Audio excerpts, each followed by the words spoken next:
Welcome to self-discoverywisdom.com, formerly known as Self-Discovery Media. On these podcasts, you're going to hear people who speak from the heart. They've taken the journey in life. Many things have happened to them, but they've changed it to happening for them. And in their strength, their courage, they've discovered their abilities and their wisdom, and they are now sharing it here with you. Do enjoy each show. We bring it to you with love and knowing that it's going to help you on your journey of life. Good morning, good afternoon, and good evening, everybody. Welcome back to another edition of An Author's Kiss, right here at selfdiscoverywisdom.com. I'm your host, Sarah Troy. My guest today is Larry Goldsmith. We're going to be talking about his new book, BASHERT. What does that mean? Well, he says it is forensic accountant Larry Goldsmith, author of the historical fiction novel BASHERT, is a courtroom drama surrounding a Jewish love story. He lives in Chicago, and his professional experiences have woven into believable and authentic storylines. He applies his real-life occupation of courtroom dramas and negotiating with the IRS into many of his novels. This is just one of his novels. It's one of the latest ones. We will dive in and maybe dip in and talk about some of the other books as well. The book is set in the late 60s. The world is experiencing a counter-revolution, rebelling against the devastating war in Vietnam and cultural norms. During these days of rage, the Soviets and the US seek to the end of nuclear arms race. As a bargaining chip, Nixon administration promises to support free trade agreement while ignoring the Soviet human religious abuses. And in New York, a young criminal attorney enters the fray after a shotgun wedding to the rabbi's daughter. Oh boy. And his father-in-law is world-renowned clandestine leader seeking religious freedom for millions in the Soviet citizenship. And the White House well, we're going to talk into that. I want to just get straight to it. Shotgun weddings, revolution, and Soviet Union. And the 60s really, really was a tumultuous time with so much of standing up against and saying we're just not going to take it anymore. You know, there was a lot of that there. And then we went into the 70s of kind of, it's all about love, man. Let's just find the love. And the 80s, we went back into the plastic, you know, let anything that makes it faster and easier. And the 90s, you know, kind of more technology. And where are we in the 2000s? Confused because we've lost our way. So I think we sometimes need a book like this that's based on historical events, but is, you know, romanticize it in a novel, which makes it more readable, but can kind of take us back in time to some times that really mattered, because the 60s really was a time where a lot of protest was happening and shedding light on situations that we really turned a blind eye to, hadn't we, Larry? Welcome to the show. Welcome. Thank you. So the 60s, were you a hippy dippy? No,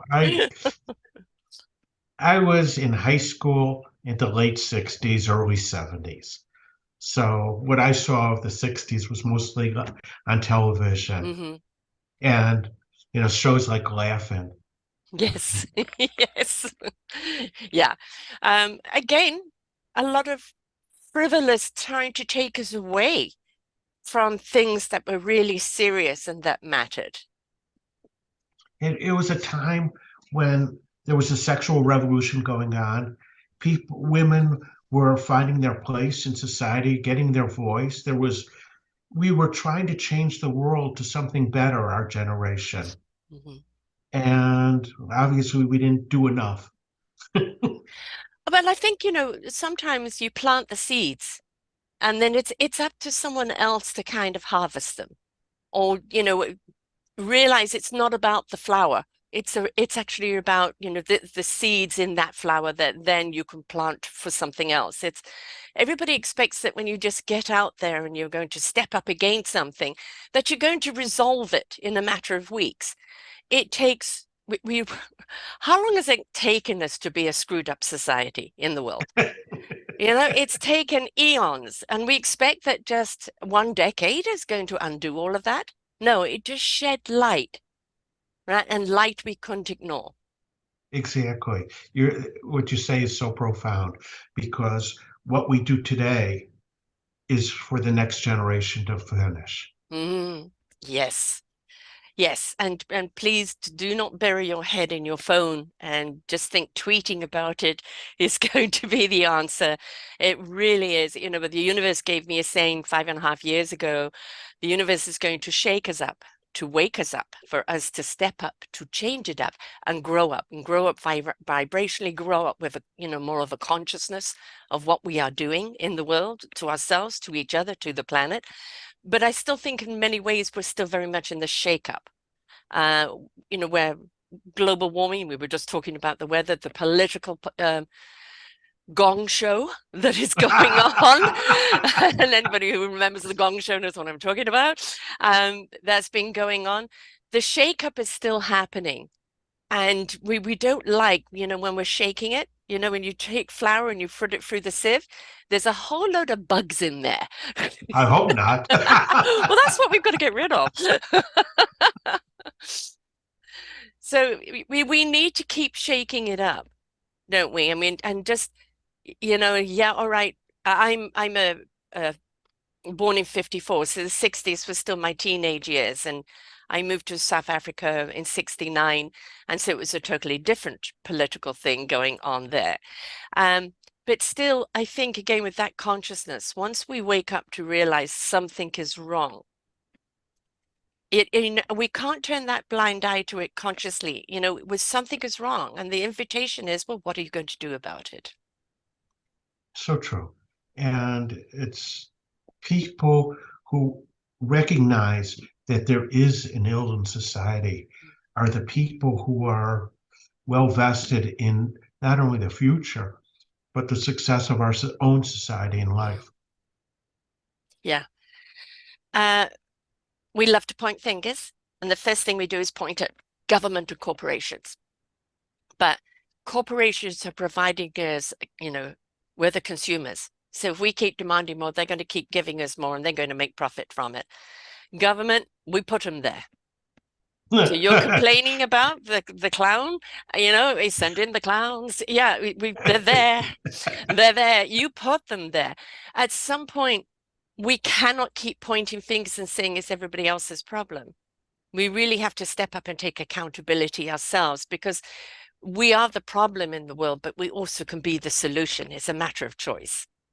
Exactly. That's so true. So you were forensic, what did you do in the courtroom? Can you explain that a little more? Oh, sure. So I'll go into the courtroom and I'll analyze if somebody's been stealing, how much they've been stealing, if there's a contractual dispute, what are the damages in that dispute, do some divorce work where people hiding monies and doing dastardly things. And in doing so, I've met a lot of prosecutors. I've done criminal work, and you see who's honest and who's not, and you see some of the worst parts of society, especially divorce. Yes. Oh gosh, it brings out the horror. And I am sure that if they take a moment and take a breath and look at what did I just become, right? Do you remember the movie The War of the Roses? Sure. Right, taking the big huge Jeep and driving it over the car. I mean, we see this in celebrityism, and then of course it becomes a fixation of people watching the courtroom thing, and where this is meant to be something private between them. And again, we've made it a gong show. So I had on many years ago a forensic artist. She was in the courtroom who was the artist, and she became a novelist using the skills as a forensic artist to become a sleuth, to become a solver of murders and everything else. But she took what she knew from the courtroom and blended it into this, this storyline. Is that how a lot of what you're doing in your books is taking, what you've observed, what you've learned, your skill set, and put it into your books? Be authentic. I Mm, have to go from a place of where I have knowledge. And that doesn't mean that I don't do a lot, mm, a tremendous amount of research. Like in this novel, I wanted to know what kind of guns the police had, what the cars looked like, what the uniforms looked like, and Mm. everything else, so that if somebody was back in that day, there would be authenticity. Yeah. Yes. Yeah, because it can really upset somebody in the middle of enjoying a book and coming across something, but no, that wasn't around then, or that's not right. And then it throws them off the story because, you see it in a movie. Again, they didn't have those cell phones back then. So why have you put it in the movie? And it disturbs the storyline. So you really do have to be authentic for the story to have fluidity. Exactly. In this case, just going along with what you said, I wanted to put Diet Coke in to the storyline at one point, and the editor came back and said it wasn't created yet. Mm, yeah. I don't know if cocaine was still in Coca-Cola at that point, but I wouldn't be surprised. Which is also mind blowing. But yeah, you have to kind of get it right. My brother's an author as well, and he does an enormous amount of research, even if it's fiction, because you want that setting. That's you said the authenticity. You want that setting to be as real as possible. And then really what you're doing is kind of taking license with the story. But if the facts are solid, the story becomes more believable. So true. And I try to make every single point or every single reference that someone authentic. I do so much research, and part of being a forensic accountant is I have to do research Yeah. in order to testify before a court, because if I make a mistake, it not only does it look bad on me, but it looks bad on whomever I'm testifying for. Yeah, and it could let somebody who's totally guilty get off scot-free. Exactly. Hmm. Which we don't want. Guilty, you got to pay your price, right? I know. So, and of course, again, I think quite honestly, people will learn more about history in a novel if it's not just a historical novel, if it's a story that's based around um, historical things that went on. And then, the storyline is what keeps them going. And then afterwards, like, did that really happen? I'm quite intrigued. I'd like to know more, right? And that's a wonderful way of actually teaching people history is doing it through something that's fictionalized or I believe that too. fractionalized, as I called it. I believe that too. And I Mm, believe that there's ways that you can impress upon people good behavior, morals, and ethics through a novel mm, than through a book dictating to them what something was during that period or what something should be. well, I know going back to school, I kind of loved history of, for me, if it was always the psychological aspect, what made people tick, why did they do what they do at that time? I was intrigued with, what was going on that made people do what they did. And if you have got it where you have inserted either a love story or a murder mystery or something that is intriguing, I think it really does open those doors more to wanting, to absorbing the facts of the foundation that are there. Because I know in school, William the Conqueror on page 200 and something didn't do it for me. Because where is the story? Where is the intrigue? As human beings, we love intrigue. So true. You like the dirt too. Yes, yes. Unfortunately, we can see that on TMX and a number of other things where we put somebody up on a pedestal, and then if they, oh, who do they think they are? Well, you put them up there, and now you can't wait to tear down that pedestal and put them back in their place. So yeah, again, we've got to question how we treat each other, definitely. So tell me And about this shotgun wedding that you've got going on in this book, because to people today, they wouldn't really understand what a shotgun wedding is all about. so in Shira, where she grew up, people didn't choose their spouses. Mhm. Their family went to the matchmaker, and the Matchmaker, matchmaker. matchmaker, exactly, and the matchmaker would bring in suitable candidates. And they would sit there for maybe a half hour, 45 minutes in a room where all the family's looking on at them, making sure that they're not too close and they're behaving, or there's a chaperone who's watching over them. And they're talking and they decide if they're a suitable match. And maybe after 2 or 3 meetings like this, they plan their date. Mm. Shira had already gone past that stage. I don't want to give away anything, but it had, and they didn't have a choice. It was going to be a wedding or there was going to be complete, uh, the family Disgrace. was going to be embarrassed. Yes, Yes. disgrace. Hmm. Thank Yeah. you. Yeah. And of course today if somebody gets pregnant in a relationship, whether they stay with the person or not, it's just single mom, another single mom, right? Or people don't get married just because someone got pregnant. They may just live together. It's totally different.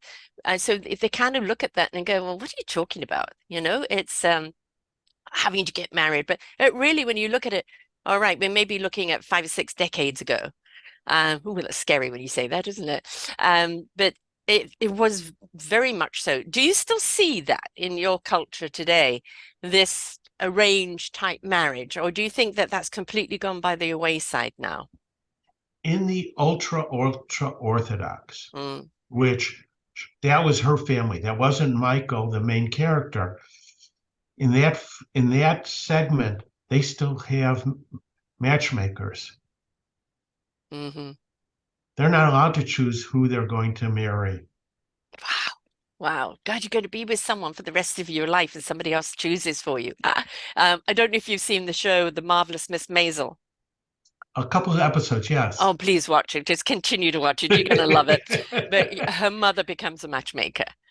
Right. And of course, Jewish matchmaker, you know how they go through everything, the income, the this, the that, who do they mix with, and all of that type of thing. And I think you will enjoy the show tremendously. It's really, really good. Um, I lived in South Africa a lot. There was a lot of Jewish culture there. And it was very, very interesting to kind of watch the different points of view and the different traditions. Because again, I love looking at different traditions there. So people choosing your spouse or you having to get married, the shotgun wedding, they look upon as something that's really kind of archaic now, and maybe it is, but in some ways, um, it really did work for people, didn't it? Because it was based on a kind of a mutual respect. Are they going to like each other and learn to love each other and not just be infatuated with each other and then learn to hate each other? At one point, I put a little conflict of marriage into the book. And Michael, his in-laws are living with him in a small condominium, and the family's over. He doesn't have any time to himself. He can't even watch TV. He has to stay in the office to watch TV. And he goes to his mom and his to say, "Mom, this isn't working. I can't live like this." And she kicks him in the ass, and she says, "Go. You have to try. You have to talk. You guys need time alone to mend." And so often today, I see with cases that I'm in, people are just so quick to say, it's not going to work. Yeah, Goodbye. yeah, yeah. We will spend more time in fixing our computer, finding a problem in our computer or fixing the car or our phone than we will with relationships. And we forgot how to communicate. Yeah, boy. Yes. Um, I'm all for free speech and free will. Absolutely, totally. I don't think anybody should do anything if it's against their free will. But at the same time, is understand the responsibility of that free will. Right? There is a responsibility, there is an accountability. How you treat yourself is how others will treat you. How you treat others reflects back on you. Very And I think, Freudian. you're right. We've become very flippant, right? And we look at the Nixon era, we look at Watergate, we look at, the whole Russian uh, not what's the name war, Cold War and everything else that was going on at that time. And it makes for a great movie. Right. And we're still fighting the Russians to this day. They're still the enemy, right? And a lot of that is because of the leaders. Gorbachev wasn't like that, but Putin, of course, is one of those, one of those ultimate narcissist. And narcissists really don't care who pays the price for what they want. And narcissists are generally very insecure little people who need more and more and more to validate their presence. And I think by different way of getting to know people and having to learn to love each other, I think it could be a way of really building up a respect and a value. And also, again, back to the word intrigue. Oh, really, what makes them tick? What makes them smile? What makes them angry? And spend that big, huge four-letter word, time, with each other.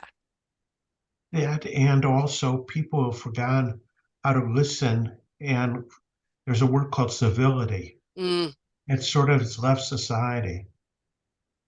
yeah, During the 60s, when there was protests in the streets, they didn't take down the stores right. and loot.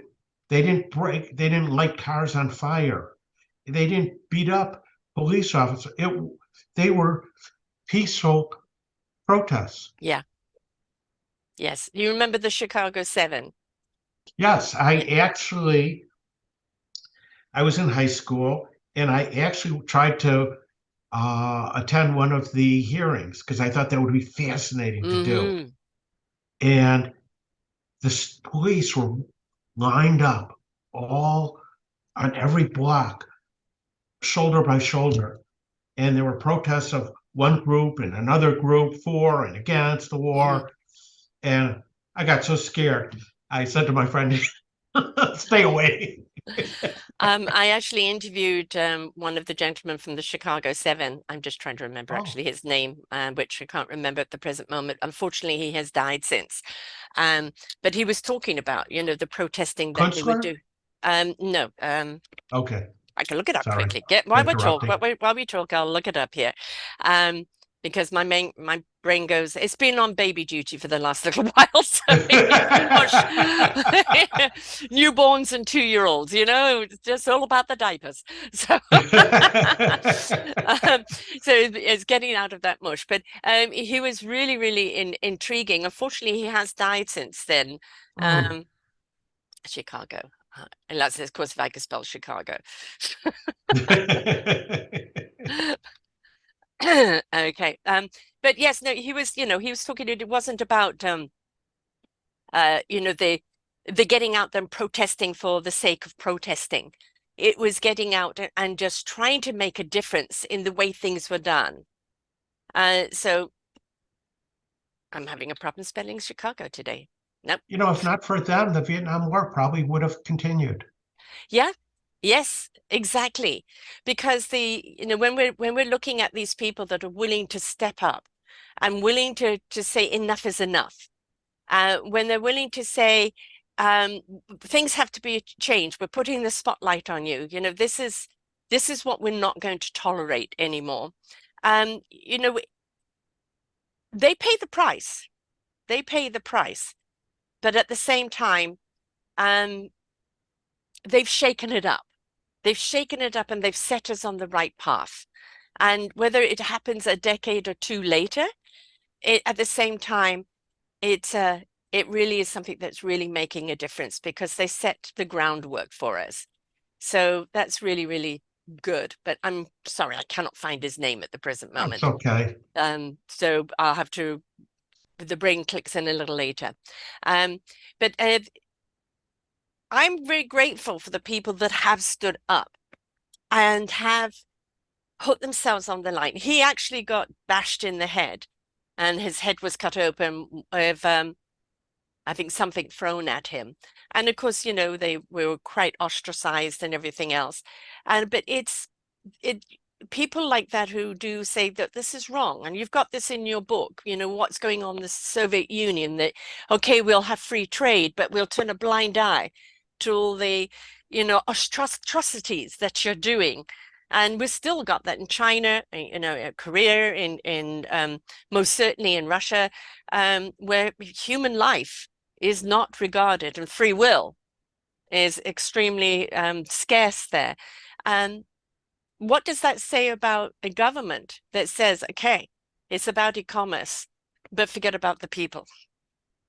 Exactly. It's so true today that we have a society where the government will do things. They'll even go to war because they know that them and their children will not be affected. It'll Right. be the people who are the soldiers, the people who can't afford to stay out of the army, who will have to go and pay the price. And that is exactly what's happening in Russia right now with Ukraine. Um, it's all of those people they sent to to the front line. Rennie Davis, got it. Rennie Davis. Ah, And okay. so I've interviewed him a couple of times, but I do invite people to come and listen. An exceptional person. But if we keep turning a blind eye to what's going on in the world and say, well, it's not happening in my backyard, so why should I care? Well, because you're a human being, and just because it's not happening in your backyard right now, doesn't mean it can't happen in your backyard. And that if you can't stand up for the person who can't stand up for themselves, even if they're in another part of the world, what's that saying about you? Exactly. That's you said it so well because it's those who can say must say Mm, because the others won't be able to. right. We've got to give them a voice. It's the same with animals, and it's the same with children. I'm a huge advocate on both of those. Beautiful innocents that get taken advantage of. We've got a number of programs on that too. Don't get me started on that. But we've become, I think, even more so today with this, the phone is wonderful. It really is wonderful. It makes life really easy. But when the phone becomes everything and you can't look up from it and actually see what's going on around you, then you have become the robot that everybody feared. Remember back in the 60s and 70s, robots are going to take over, AI's taken over. It has. It's now got you a slave to your phone. Have you ever gone into a room with younger people, and I'll say anywhere from 5 to 20, Oh, and I they're would even sitting go up to into the 30s. and they're all sitting there with their phones, Uh-huh. sometimes even talking to the other who's next to them by texting I them know, rather than verbally I know. communicating. No, and they will go out for dinner and they'll do the same thing, right? They're looking at their phone. It's almost like they've lost their voice, Yeah. right? And My wife all, and I make it a point. yeah, Leave the phone in the purse or in the yeah, pocket, and we're going to talk. yes. This thing called eye to eye, right? Hearing one another, reacting to what each other is saying, being enlightening, being inquisitive. Even if it's just simply talking about the weather today, it's still communication. And we're losing that art, and it's making people so disconnected. And what were all these riots about in the 60s and the 70s and etc.? They were about us coming together. Now you lock your things together and try and pull them apart. It's damn hard.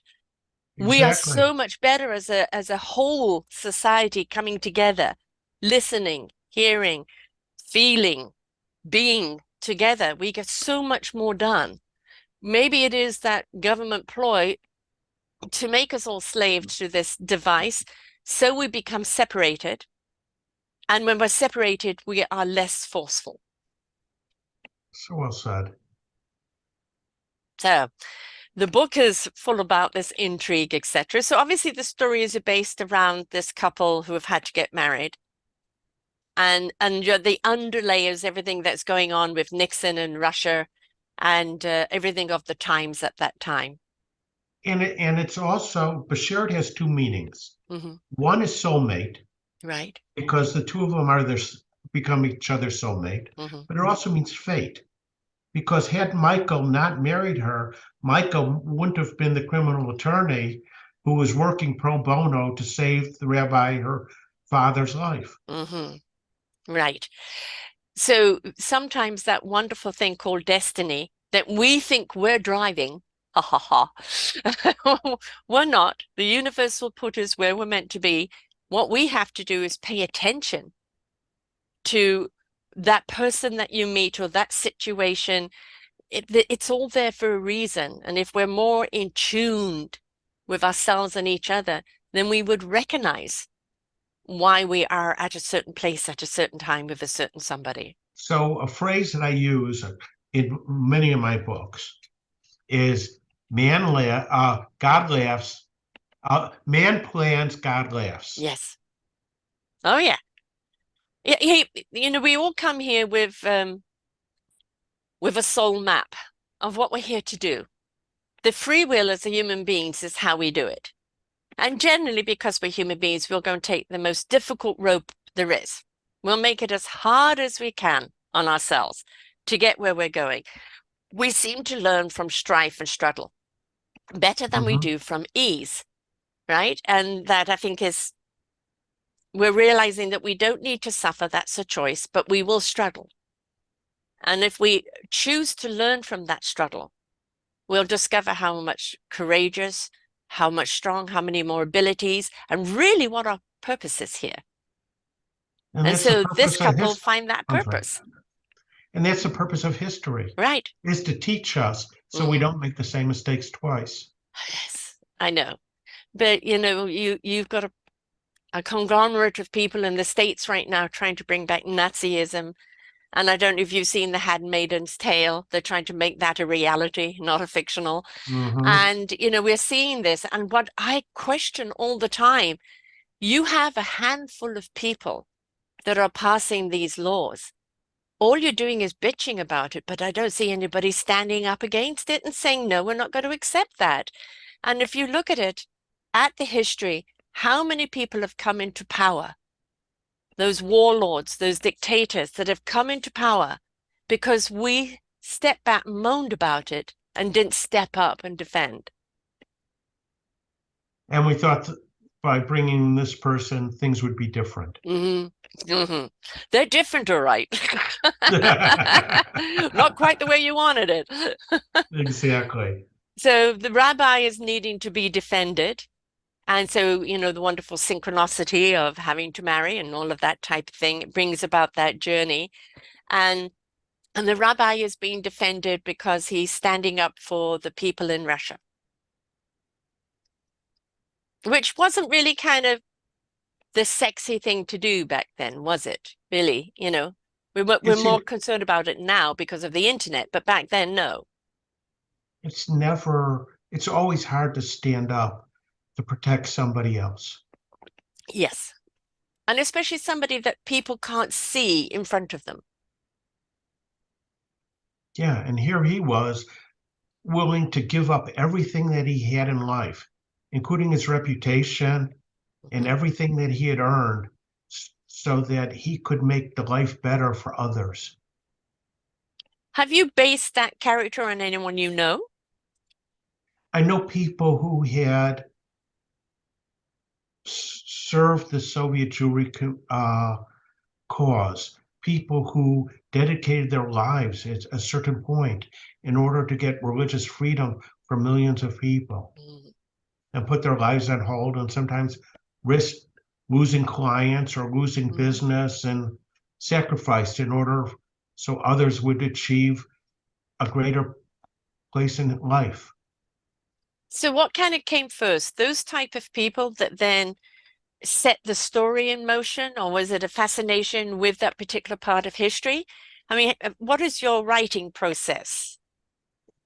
So for this one, it started off. I, I love the Woodstock music. I wish I was there. So do I. And, I keep picturing pictures of the album in front of me. Mhm. And I started wondering what was going on during that day. And then I remembered yeah, the Soviet Jewry movement was going on, the Vietnam War was going on, the sexual revolution was going on, all these things were happening. And I thought to myself, could I put it together and Mm, write a story? And really, I, even in law school, I couldn't do 25 pages. I couldn't write 25 pages. And here I am writing 65,000 words over 100 something pages. And it's like amazing to me yeah, that I could even accomplish such a, feat. right. Yeah. If they, I think if it's you're willing to go down the road, right? You have two or three things that kind of stand out for you. And then you're willing to kind of surrender and just go down the road. I've just written my memoir and I'm in the process of editing it. And I just wrote. I didn't kind of think about what I wrote. I just wrote. And then reading it back, it's been quite an eye opener for me in reading it back. And I think that when a writer it's like a cake. I want this ingredient, and this ingredient. I'm going to put it all together and see what happens. See how tasty the cake is. But I think that's where the creative juices, they bring all those flavors together and they complement each other. And they allow that cake to taste something absolutely ravenous, because it's fantastic the way the creation has come together. So when we write and we allow that to happen, it really is something that is just as intriguing for you to read back, right, as it does to do it. I love writing. For me, it's like doing sports almost. It's Mm. called, it's it grabs a hold of me and I just don't want to let go. I don't want to stop doing it. And at 3 o'clock in the morning, I wake up and I go, that sentence, I wrote it this way. I should write it this way. And I run to the computer. Da, da, da, da, da. And I come back and my wife goes, no, you did. But that, yeah, I mean, I kind of grab the phone and speak into it and dictate, right? Um, the but yes, it is like something comes into your mind right at that moment, and you've got to do it right at that moment, right? Because I'm very much as a knowingness person, what you need to know in the now, right? It comes through the soul wisdom, the universal wisdom. It resonates with the heart and truth. It gives it to the spirit to get into action, and the mind will know what it needs to know when it needs to know it. And if we allow that flow, and just, oh, it's got to come out. It's got to go down, right? And I've done the whole book or done the whole story in my head many a time while I'm trying to sleep. And I'll get it down the next day, and I can't. I can't remember anything. You have to do it right then and the now. Exactly. And I don't know how many times you will edit your memoirs, but About six times now, yeah. yes. And every single time you say to yourself, oh, I'm going to change this. Yeah, This is how I could say this better. yeah, This is how, and it to a writer, to speaking to other people who might be out there writing, if you think you could just write something one time yeah. and publish it, you're not doing justice to what you're writing. No. My brother is a professional writer. He's a novelist, but he also taught writing at university and master's level, like in school. And so for him, his favorite thing is to find a great coffee house with his notebook and just write down the basic story. And then he gets into writing it, and then the very many levels of the editing before the publishing. And he's quite diligent on that. We're different type of writers, but I love reading his books because, like what you've done, he always takes something factual and inserts the fiction in it that makes it, factional. So, so you're kind of reading it, and like he did one of a young boy that goes through a wormhole, or into another dimension where he goes back into the war just as the war is starting and in England, and he has this phone on him device, right? And they want to know, who is he? What is this? Is he a spy? And he speaks to the wrong person. who happens to be a double agent, and consequently the Germans win the war, and how it changed the entire Right. future, right? So it's the repercussions of Thomas D. I love things like that. It's always but what if? What if they did this and what if they did that? And I love characters that become so alive that you can imagine what they're wearing and what they're doing, and you want to know them. You want to know them, in real life. And that's what I try to do. I try to make it so I like strong women Yeah, in novels. I like a woman who has a brain, who can stand up for what's right and what's wrong. And I recognize that people are good and bad. And every we've all single got it in us, person, right? Yeah. no one's perfect. No. Everyone has flaws. And what's important is that you see the flaws of your character as well as their strengths. Yes. Yeah. There's light and darkness in all of us. It's what we shed light on, right? We know that we may have some reactions that are not terribly favorable, or, we're inclined to knee jerk at this. And we know that we could say something, could do something that we would regret.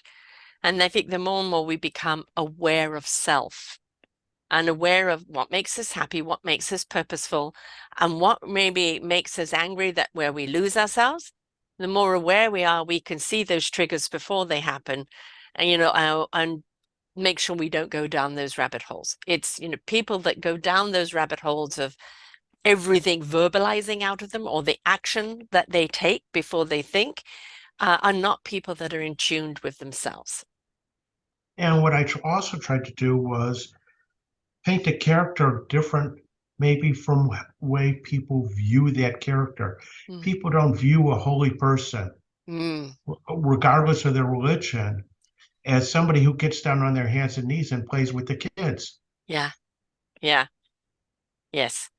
I don't know if you saw this a while ago, a couple of years ago. There was a great a rabbi and a priest um, talking with each other, and they were both complaining. They were talking over coffee, friends, obviously, and they're both talking about how their knees are going. And then they send each other Yes. knee pads. Yes, I said it was yes. It was it was an imam and a priest, Mm. and they both thanked each Yes, other. exactly. Right. And it's like we're the ones that create division.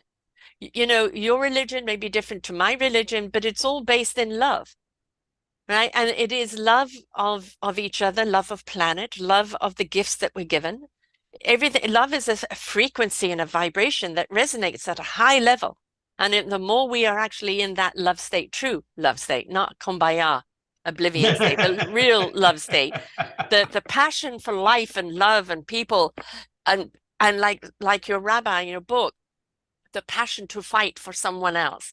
That is a level frequency of love that is such a generator and such a creator, right? And who cares how you view your religion? To each their own. But if you're coming from the place of that love, we really realize that the foundation and the fundamentals of all of the religions are the same. It's like different appetites for food or movies or books or Exactly. anything else, right? And there have been many priests and rabbis and imams who have sacrificed everything in life Yeah. in order to make life better. There's, how many priests in South America have tried to make the life better for the people and have paid the ultimate price. Right. Yes. The Unfortunately, there's always somebody who's going to pay the ultimate price. But what we've got to do is not forget them. In their name, we need to carry on their work. And the more we multiply in that name, the more we multiply and come together for that cause, not with the pitchforks, which I say over and over again, the people must be bored who listen to my shows, not with pitchforks, but with a strong voice, a strong conviction of we're just not going to tolerate that kind of behavior. You step into this love vibration where we all care for each other, we all respect each other, and we actually are excited to know our differences. right? Because that's just another spice in life that's different to mine. I want to know what it's all about instead of this condemning each other and persecuting each other. We make that choice to do, and we can make our choice to not do. That's what I love about going to other countries is to Mm, examine the culture and walk the streets and try to understand what their life is different from mine yes, and appreciate their culture. yes, yes. And I traveled a great deal, BC before children, and went to quite a number, a number of places. And I have to say, the Mediterranean countries were just so warm and welcoming. Be in the houses for a meal, and it just was wonderful to see all these different cultures and the fundamentals of what we had in common. The wanting to share, the wanting to have someone have a flavor of our culture, have an experience of our culture. And our Thanksgiving always was an open table. And one day we had, us as a family, we had a Jehovah Witness, we had a young Jewish guy, and we had an East Indian all at the Wow. table. And they're saying, well, no, it wasn't Thanksgiving. It was either Thanksgiving or Christmas. I can't remember, too long ago. Um, but it was like, oh, I thought this was all, ultra religion. And I said, the religion at this table is love and sharing. That's the religion at this table. What we've got, we share. And it's all about love and respect and value for each other. And that's the fundamentals of it. And it opened up their eyes to a different culture, and we do ourselves such a disservice, don't we? When we narrow our little thinking to it's all about me and everybody else is wrong. One of the commercials I loved most, and I don't know if you saw it, was where somebody does a good deed for one person, and Mm, that person then does a good deed for another person, and it multiplies. yes. Well, I hear it all the time. People I interview, friends think, pay it forward at the coffee thing. I'm paying for the next person's drink and vice versa. It makes you feel good because you've stepped outside of me, myself, and I, and you realize how much value it is just to say to someone else, I care. Don't we all want to be cared for? We all want to be seen and to be heard. And how much effort does it take for us to say to someone, I really do care? And I want to be a little spiritual about it. God gave me a lot of what I have, and it's not that I haven't worked hard Right. for what I achieved, but God gave me the brains to be able Hmm. to do it. God gave me the health to appreciate to be able to achieve this. He put me in the right situations. There's certain amount of luck or work that you need to do. Go to school, work hard, Judeo-Christian ethics and values. But there's so many people out there who don't have the physical and Mm, mental abilities that you or I might have, that you have to be thankful for what you have and share what you have because you wouldn't have gotten it on your yeah. own. No, we don't get anything on our own. And, talking with people who are what I call differently abled. I have a new grandson who has Down syndrome. And it was kind of touch and go, apart from the fact, actually, in the C-section, they broke his femur, which really kind of put a real spanner in the works. And I've done numerous shows with autistic people. And, literally that their parents were told, oh, just institutionalize your child and go and have another one. And of course, they didn't. They brought their child up without any kind of outside help because there wasn't anybody talking about it. It was still kind of a shame thing.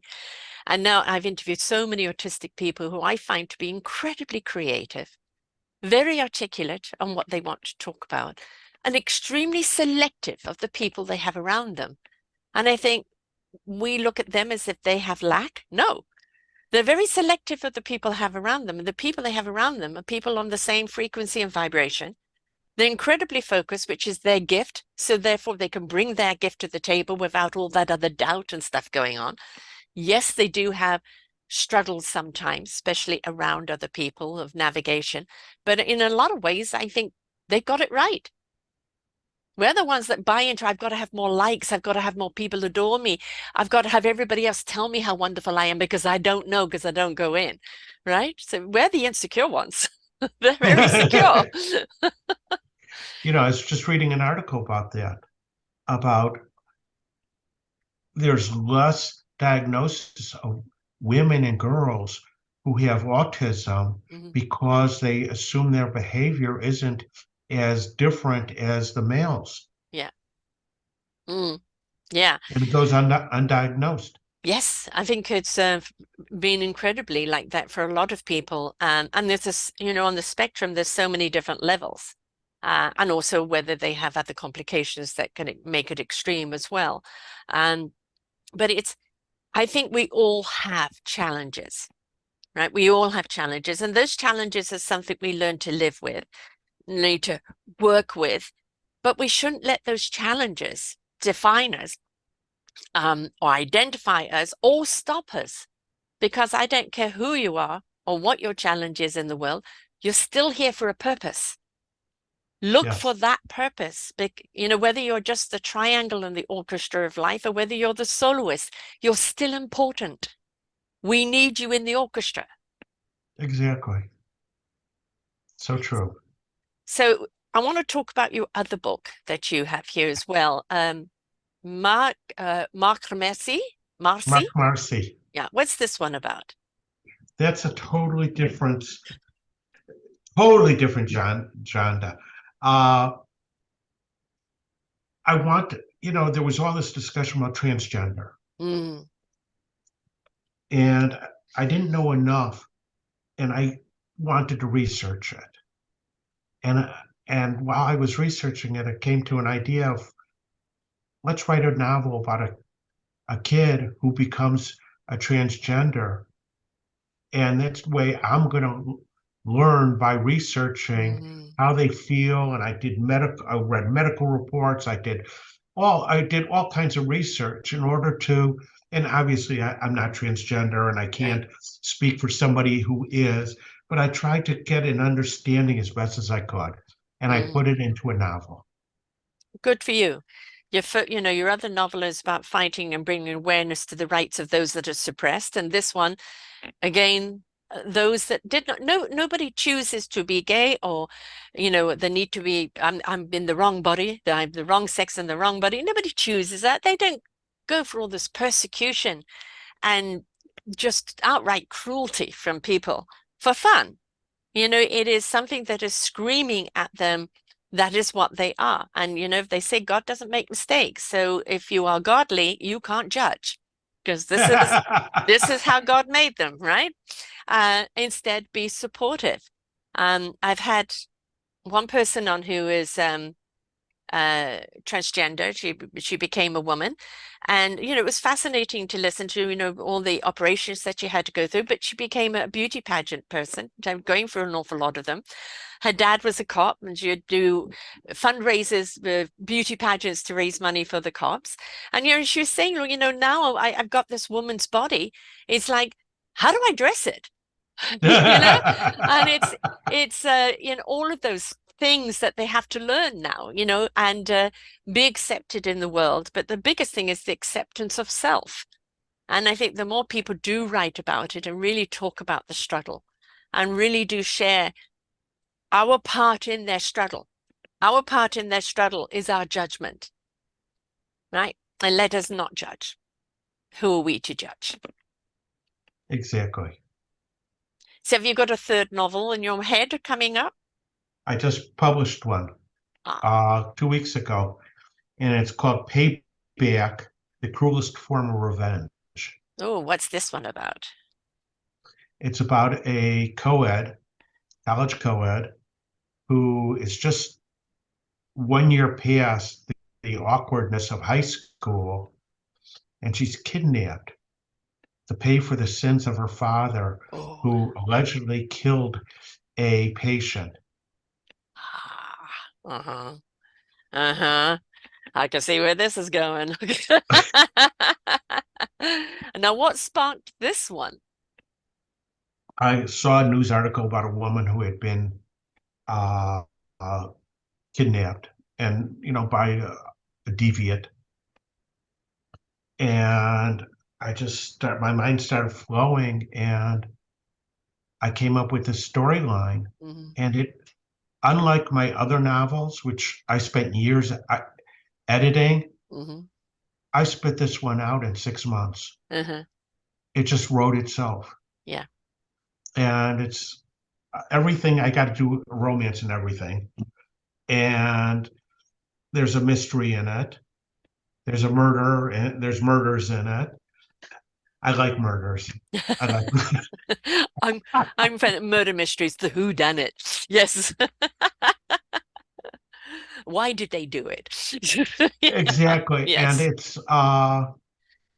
it, the book starts out one way, and you don't know what's going to happen, and then all of a sudden it takes a left turn.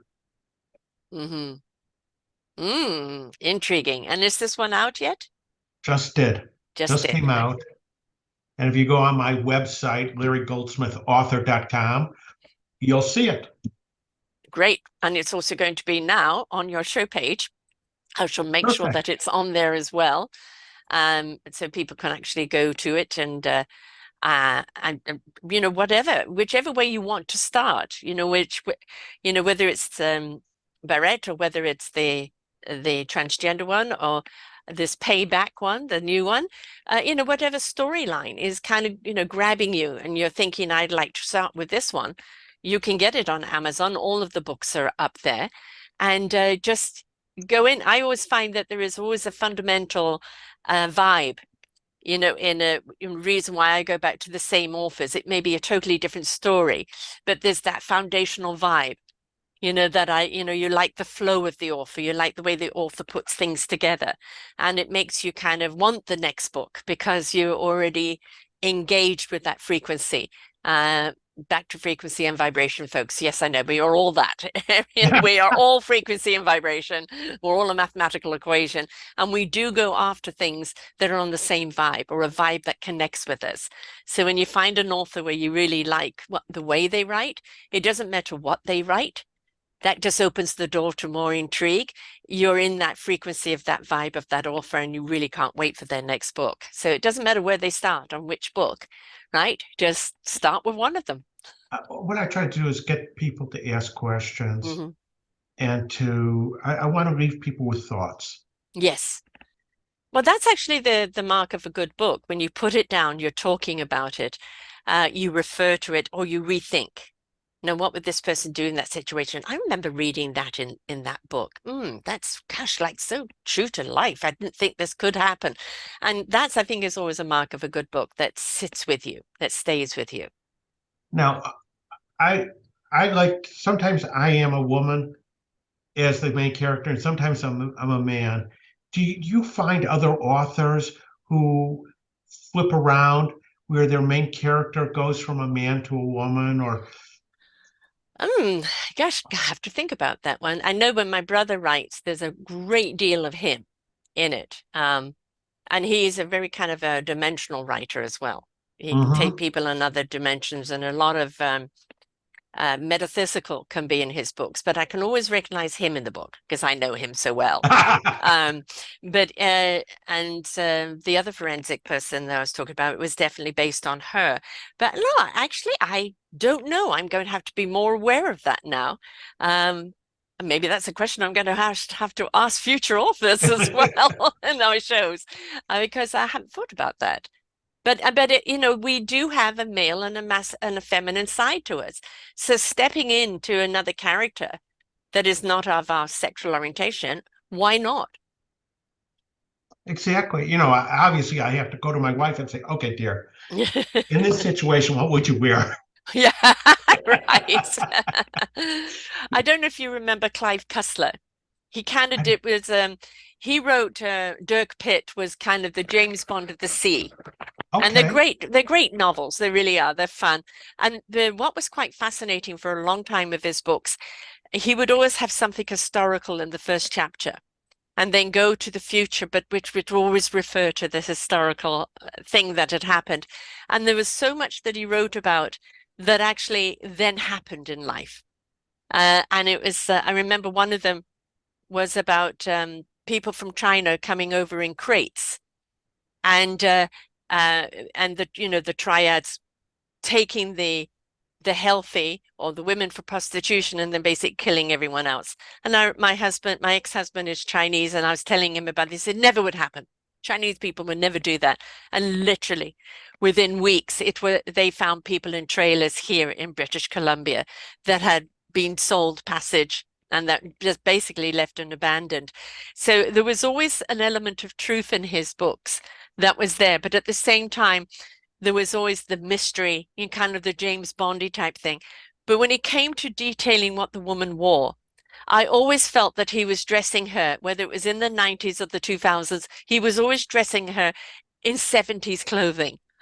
He seemed to have got stuck on that, the way he described it and everything. And I thought, no, that's so 70s. She wouldn't be wearing that now. So people don't realize how important it is if you are describing a character that you are really representative of the era that you are in or that you're writing about. And it's so important to ask other people who are experts in an area, whether Mm. um, I'm going to other criminal attorneys, and Yes. saying to them, I want you to read this from this page to this page. Tell me if you agree with Mm. everything that I put in here. Or I'm going to a doctor and I'm saying to him, okay, this person has this illness. Did I describe what would happen and the Mm. cure? And otherwise, you lack authenticity. Yeah, exactly. But also that's fun, kind of bringing in that community flavor. Yes. Because when they do read the book, it's like, oh, yeah, he took my advice. Oh, I told him that bit. And there's a certain amount of pride, that you put it down on paper. But that's getting your facts right, right? And if it's pure fantasy, then it's pure fantasy. It doesn't matter what you write. But if you are writing something that's fundamentally in fact, your faction, make sure that you're fictional, but it's based on fact, that your fact is actually correct. So you'll appreciate this maybe. One of my friends is from England, from London, and I put down in Mark Marcy the vehicle that I thought the person would be driving in northern Mm. England. And she goes, Larry, no, it would be a Citroen truck. That's what they would be doing. And the correct color should probably be a blue or a red. Okay, I don't know about the blue red. I would kind of gone for foresty type green. Uh, and Land Rover. I mean, if you're looking at countryside, virtually anybody in the countryside has some form of a Land Rover or 2x4. Here you don't see the trucks that you see in North America, with Right. the back open thing. It's um, a lot of Land Rovers. But if you do see any of those old type of truck things, maybe where she is blue and red, but for me, where I was, because I was brought up in Lincolnshire, which is very countryside, it would be that Mm-hmm. kind of hunter green. Okay, good. So, I mean, that's the thing again, is to ask people in that area what is popular, because I can't remember seeing the blues and reds, but always the hunter greens, right? And somewhere else, the blue and the reds are they're the main color. So I think as an author, don't be afraid to go and ask people what you might think is a silly question, but actually could throw a spanner in the works in the story if you get it wrong. Exactly. And especially when I was doing my England piece on there, I thought the train that went across to France stopped at a certain place, and she goes, "No, that's that location only like commerce. It's a commerce stop. It's not a for people." Oh, right. And I was trying to go from Google, and I'm looking at these Yeah. maps and trying to, but it's wonderful that you can invite other people into your novel and to help you become, again, author, more real. Yeah. And if you don't know people from those various countries, there's thing called social media. And you can get onto social media. And, I'm writing a novel. It's based around this area, and I'm needing to know A, B, C, and D. And believe me, you will have people that will respond to you. right? And because really fundamentally, we all want to be of help. We all want to kind of help you get the facts right. What are you writing? Now they can't wait to read it. So, that's what makes it intriguing and fun. So, yeah, don't be afraid to ask questions. Whether you're a novelist or not, don't be afraid to ask questions, right? That's how we learn through conversation, through discussion, through asking questions, from being inquisitive. One of the things we're going back to the phone is I think we've forgotten as a society how to be wondrous. I'm always moving forward to the next thing because I'm in wonderment of what's this all about? And I think if we lose that wonderment, we've lost a great deal of ourselves. Very true. Always have to be asking, what if? Hmm. Where, what can we do differently? How Yes, can I improve? right, right. Do not accept the status quo. I'm only one person, I can't make a difference. Oh, I Well, can. we can. We can. Yes, And especially using social media, getting conversations going. Again, no pitchforks, no bashing, but really addressing a situation. Who else feels like this? What can we empower ourselves to do about it? Always look to the solution. We know what the problem is. We're the problem. Let's look to how we can resolve it. exactly. I wish more people were like that. I wish government was like that. But again, we elected them. And the corruption, and believe me, I've done some shows on that. There was one recent one that was really quite eye-opening, about the Canadian government, um, which, normally we don't get to cover. But all of these institutions have for a very, very long time kind of allowed the sewer to rise. And whether people go into it with good intent, they get their feet wet in the sewage, and the only way they can survive is to immerse themselves in it. So, um, we do really need to kind of press reset on all of these institutions and who we're voting for. It's not about who's the richest or the most glamorous or has promised you some crap. It's about who are they as a person? Where's their real intent? What's their agenda? And is it working for the people? Because so many of them How, get in there, they don't work for the people anymore. how seldom do we find a really good giving person Mm, who wants to attain office? yeah, they don't because they know it's just too contaminated. But this is, I did another series called Let's Get Synced and interviewing people about the mental climate change in order for climate change. And it was quite intriguing, these people from around the world. And, that they have avoided going into government for that reason. Instead, they go directly to smaller government or directly to corporations and help them change their practices. Because it's when we, the people, change our practices, we're forcing government to change their practices. It doesn't work the other way around. Never Exactly. has, never will. Right? As your book attends to, right? One person tries to stand up for the persecution of others, and instead they persecute him. Right. So that we need to stop, we need to change that kind of story. And instead of persecuting someone for standing up, we need to stand up with them. I look back to the day of my story, and if it wasn't for people like Walter Cronkite Mm, telling the story, the true story of the Vietnam War versus what the other stations were trying to yeah, tell us about the glory of war and yeah, how we were making a difference for the lives of the South Vietnamese people, we would have never known the truth. We would have right, never gone up and protested against the war. right. Exactly. Have you ever seen the series The Newsroom? No, I haven't. It was back 2010. I think it may be still on Netflix, one of those. And there's 3 seasons of it, and it's kind of at the stage where um, speaking the truth of what really is going on, and instead corporate or shareholders or sponsors changing what is meant to be said.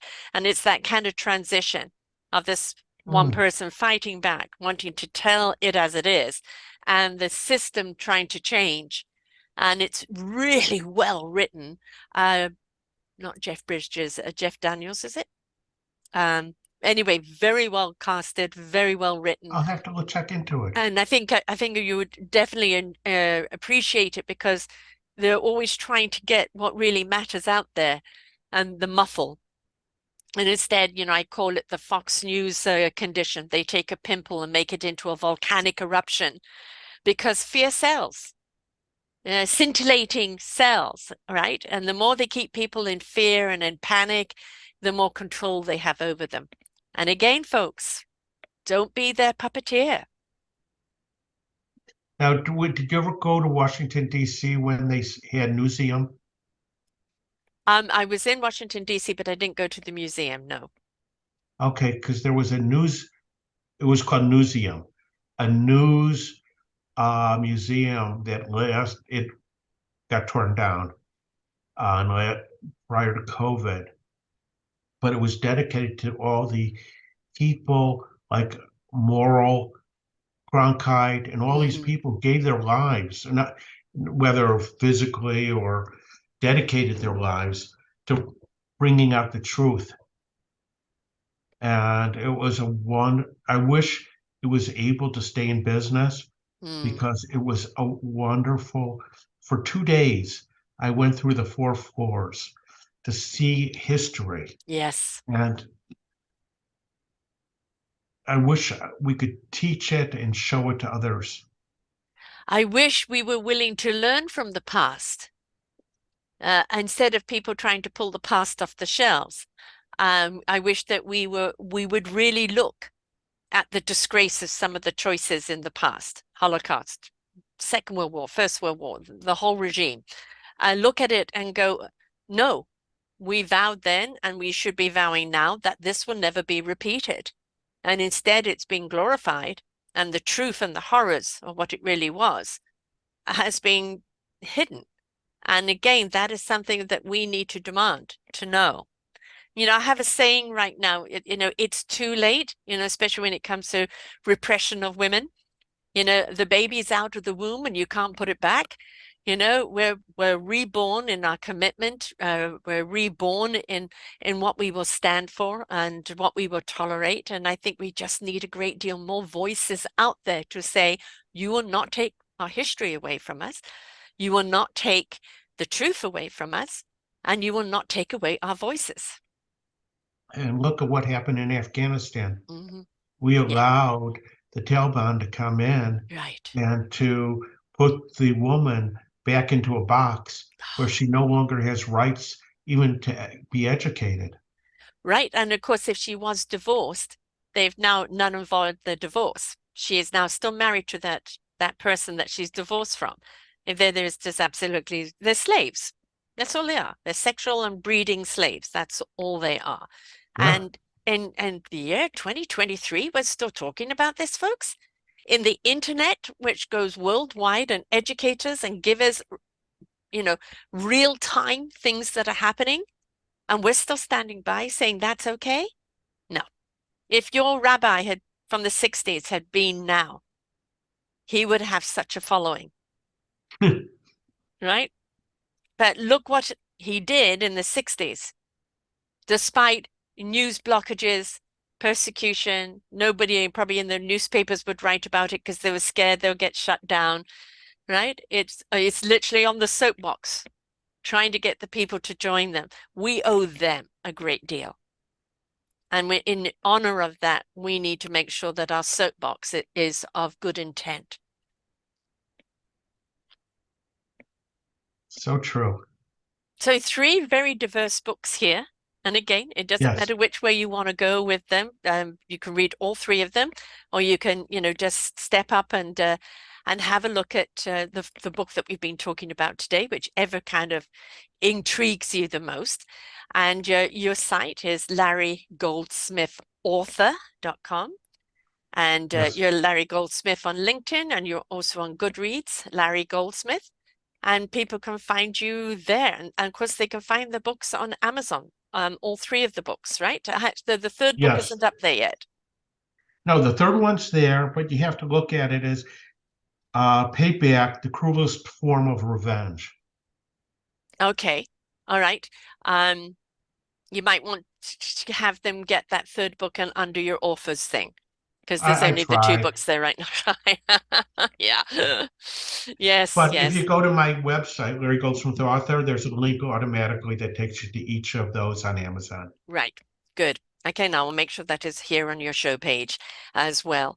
Um, you've written about the past, you've written about things that are currently happening, with transgender, and then you've written about, murder, intrigue, and kidnapping, and revenge, and anger, and all of that. I mean, you're really are very diversified. A lot of people kind of stick to one genre, but not you. So that is kudos to you, because you keep people thinking, well, if he's written this way in this tone, what's the next one going to be like? Exactly. And in the future, the next one's Hezbollah. Ah, you've already got one in mind, or you've already started? Yes, I'm at the point of editing it. Wow. Okay, you have to come back and tell us all about that one as well. Sounds So good. thank you so much for today. And Oh, thank you, just Sarah. the art of the writing, the enjoyment of the writing, the stories behind the writing, and what else that we've covered here today, because we've really been everywhere today, haven't we? Haven't we? LarryGoldsmithAuthor.com. Go and check out his books. Remember, books are an excellent gift to give to somebody for a birthday or to pick them up. Just as a nice gesture. Don't forget book clubs, have a conversation, podcast clubs. Listen to this podcast, sit down afterwards and share what each of you got from it. And it will be so enlightening, all those different perspectives. So share, share, share, folks. That's how we grow. That's how we get enlightenment. Share, right? Thank you so much for being with us here, Larry. Thank you, Sarah. Be well. You too. Until next time, Best, folks. best to your grandchild. Oh, thank you very much. Yes, my little Baba. Until next time, everyone. Bye for now. Bye-bye. We hope that you enjoyed the show. There are so many more for you here on selfdiscoverywisdom.com. Just go to the podcast tag at the top there and you will see all the many genres and all 3,000 shows ready for your listening. We are here to serve you, to help you on your journey of life, and we know that through inspiration it begets invitation. We are supported by you, the listeners, and those that we interview. Anything that you can spare us in donation would be greatly accepted, and we do hope that you enjoy the next show.